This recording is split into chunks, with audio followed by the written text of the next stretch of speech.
Hi everyone, welcome to another video with the Master's Thesis series. So today I have Shruthi. She's been a friend for a long time. We've met through Sri Lanka Unites, now a youth organization. And Shruthi's been doing some amazing work. She's a researcher. And so today I'm going to interview her on her Master's Thesis. So Shruthi, if you could tell us a bit about yourself.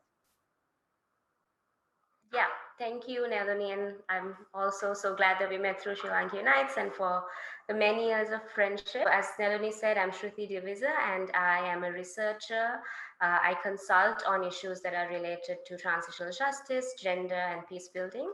Currently, I work for the Women and Media Collective, and we work on a project with on unpaid care work, looking at how to recognize the unpaid care work that's done mostly by women. So my master's thesis was focused on the formal political engagement of women in the northern province of Sri Lanka.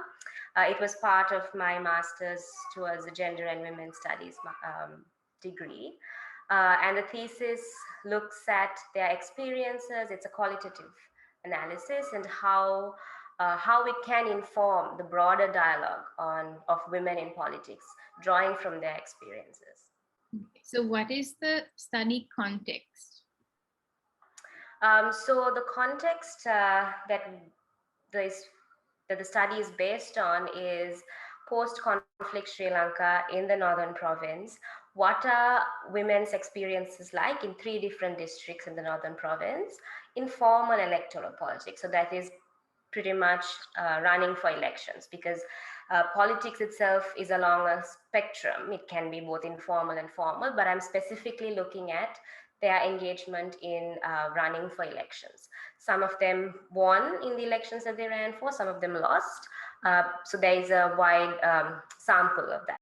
The questions I went into with was what actually motivates this movement to get into politics? Because I think that's an important question to ask, because we need to understand why are they entering politics, and because that impacts inevitably the way they engage, and especially in a post-conflict context, what are the motivations with which they're entering this very difficult terrain as women. And the other thing was having suffered multiple layers of marginalization. As women, the political terrain is very hard, but then you add other marginalities like living in the northern province, being part of a ethnicity that has suffered many discriminations, and then caste and class and all of that.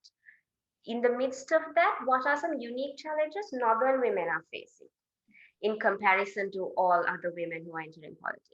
And then how do they understand their identity as Tamil women, impacting the choices they make? So as researchers, we are biased to a certain extent, but I wanted to also understand what their understanding of the identity was, not only what I was thinking their identity meant.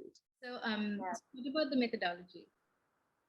So keeping in mind that this was during the pandemic, it was a little tough to carry out a qualitative study. So a lot of it happened over the phone and on Zoom calls. I selected 12 women who had either run for parliamentary elections, provincial council elections, or local government elections. They didn't have to have won the seat, but they had campaigned and stood for election. And so 12 women, a few from each district, Mullaitivu, Vaunia, and Jaffna, and Mana actually, and looking at what their experience was like during the formal campaigning process, what their history was, how they engage in their communities. So asking them these questions. And the way I identified these women is a few of them were known to me. And then I used a snowballing technique where I would ask them for more women in their districts and then talk to them. Some of the key thematic findings I found related to, one, the family support that they received and how that correlated with their ability to engage successfully in politics. That really brought about a lot of findings on the way culture and society had shifted in the North after the war, that even if it was for practical reasons, women were now taking more leadership roles. And because of that, seeing more women in uh, politics, in local government, was a little more natural now than it would have been before the war. And so whether it was intentional or not, families were also starting to be a little bit more open to these ideas. And the more the families were open to these ideas, the more happily these women could engage. And a lot of the first thing that all of them said when I asked them, what about support? My husband supported me fully. Here also, then you have the gender dynamics. They couldn't possibly may have done this if not for that support that they received and how much value they were placing on it. So that was one key theme that I looked at. And the other one was the female voter. So now we have these females running for all these offices, but what are the women who are voting thinking of them? And how does that help these women or not help them? Overall, all of the women said very few women voted for them. What does that tell about the culture and society? And I think especially for people who are now, like, there are a lot of trainings happening to build women to run into politics, but not so much to talk to the people who have to vote for them to get into politics. Right? So it was very shocking for me to hear that a lot of them said a lot of women didn't support them. So why are they different that they have now chosen to take this position, and why are these women holding back? Or are there other things at play? Maybe these women do end up going and voting even if they seem like on the surface they're not, because their husbands told them to vote for someone else or something like that. And finally, a big thematic finding was the challenges of a very violent campaign culture. And I think this is true across Sri Lanka, but for women, especially living in a very militarized north. And then those challenges, a lot of, at least two of the women talked about personally having faced very violent situations and how they dealt with that. And how I think, especially as women, the kind of things that are chosen to mess with them and hurt them and use against them can be different based on their gender. And they have so many limitations. They can't campaign after a certain time of the night, they can't do certain things.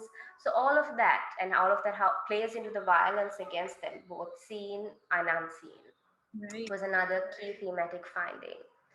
And then the findings related to my research, specific research questions. For example, the motivation to enter politics, there were four main motivations that I found. One was that it was community oriented. Almost all of them said, I saw this problem and I wanted to change it, so that's why I went into politics. The other was the belief in their own capacity. A lot of these women, I think, especially in this context, you have to be a very assertive person to say, I have the confidence to go and do this. So I thought, if not me, who? And the other one was quite a few of them had gotten into politics because of the quota in 2018 that allowed for local government elections, which meant the parties were now looking for women to join them because they had to fulfill a quota. So for some of them, it was an unplanned invitation that then turned into something that they were passionate about. And finally, the ethnic identity. They had suffered multiple things. They're still trying to catch up with the rest of the country, and they felt that they needed to be providing a voice to the challenges of ethnic challenges their communities faced. And then talking about the layers of marginalizations that they faced, there were many different ideological differences as well. And based on the ideological differences, you could see how they were marginalized either within their own party or in their community. And also wealth and economic status. If you see, two of the women that I interviewed had a significant amount of wealth, and you could see that their ability to campaign was far greater than the other women. And this really also showed that wealth necessarily doesn't mean they'll win, but it showed the way that they could use their class and their status to really maneuver things. And finally, caste. It was very interesting because not a single woman, they spoke freely about all of the challenges they had, but not about this. So except for one woman who said, please don't add this in the interview, but I want to talk about this issue that's in our community. Right. And I think that could be for two reasons. One is that people may not talk about caste because it doesn't really affect them. And another reason is people may not talk about caste because by and large, caste is a topic that is very hush-hush. People don't want to talk about it. It exists, but it exists in very subtle ways. So that was really interesting as well. And I found that their gendered way of approaching politics, I found that most of these women had very pragmatic approach. When I asked all of them, they felt no, politics as it is now is not going to change anything in Sri Lanka. But we're going to try and do what we can. So they were very pragmatic about their own limitations, about their own party's limitations. So it wasn't like they were going in with these big ideas and then getting like knocked down because they were being superficial. They were very pragmatic about what can be done and what couldn't be done. Amazing. And they had a very acute awareness of your surrounding and context. And I think that comes with being women in this context, is that you are connected to your family and your community far more than men who would go out to work, because a lot of them are in their communities. And that provides them that data, I would say, that helps them understand what their community needs a little better. And because I think in the North especially, there's a culture of community service that has come. Even before the war, they would have these associations. For another project, I interviewed women in Mulaithiv who were very poor, but having their own little associations, collecting like 10 rupees, 20 rupees to help even poorer families. So that culture of community service has allowed them to form a large network of women from whom they were drawing their strength from, and skills and expertise. So that was really helpful for them. And finally, the things that they represented, their interests in when they went into politics, when they go into these places, also to a certain extent gendered, because either by condition where they feel like they have to represent the concerns of women because they're a woman, or ethnicities because they are of that ethnicity, or because they actually feel that they have to do that. So it's obviously hard to tell all of those things and the nuances within that I found, but those are some of the big things of the research findings. That's amazing. Thank you. I have a follow-up question. So you've spoken about what the women need to get into politics, but what about sustaining them? And do you kind of have like an understanding of how long they remain in politics, or do they kind of, back down after a while? How does that work? So the only person that I interviewed who was in politics the longest was someone who was in parliament, who was in parliament for 5 years, and she retired after her first term. Almost everyone else had done only 3 years or 2 years. And this also comes with the fact that only 4% of Northern Tamil women have been in all of the 16 parliaments we've had. Sorry, only 4 women have been. So that's very low. And out of those 4 women, and out of that, and also the fact that the Northern Province had a very short democratic space when they were not engaging in any provincial council, local government, parliament for a while because of the war. So the lady who did the 5 years, she just completed her term in parliament. So I think, at least from what I saw from her experience, she had a good experience with her party. She worked well with the men in her party. She felt that they were very welcoming of her. I think her age maybe also mattered. She was a much older person. And I think, and I also think, unfortunately, at this juncture, even if women get into places of power, their ability to impact is still very low. And I think, unfortunately, the way you sustain yourself is doing whatever you can to not draw too much attention. Because one of the ladies that I spoke to said the moment she started talking a little too much or voicing her opinion, she was immediately like cast out.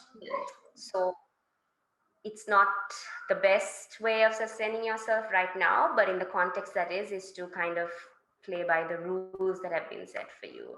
But I also think it's hard to say for women, especially given the short time period that they've been engaging in. Thank you so much. I think one of my favorite points from what you said so far is the need to also empower and educate the voter base, because we such a strong push to get women in power. But I mean, I think it's like a cross-cutting finding, no, that women don't vote for women. So if anyone has any questions to ask Shruti, she's willing to take them up. So you can write them to the email address below, and I will put you in touch with Shruti, and she will get back to you. So thanks a lot, Shruti. Thank you so much. Thank you, Neluni. Thank you for having me.